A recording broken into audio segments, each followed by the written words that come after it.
Sa ating government at work, libreng flu vaccine ng Muntinlupa LGU muling umarangkada at pamamahagi ng guarantee letter para sa mga medikal na pangailangan ng mga residente ng Quezon City nagpapatuloy. Si Bien Manalo sa detalye. Rise and shine, Bien.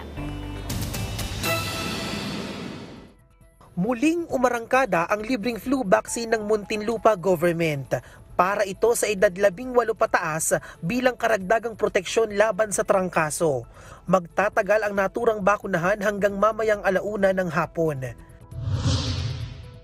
Sa pagnanais namang maibsan ang pasanin ng mga residente sa kanilang mga medikal na pangangailangan, patuloy ang pag-iikot ng mga tauhan ng lokal na pamahalaan ng Quezon City para mamahagi ng guarantee letter.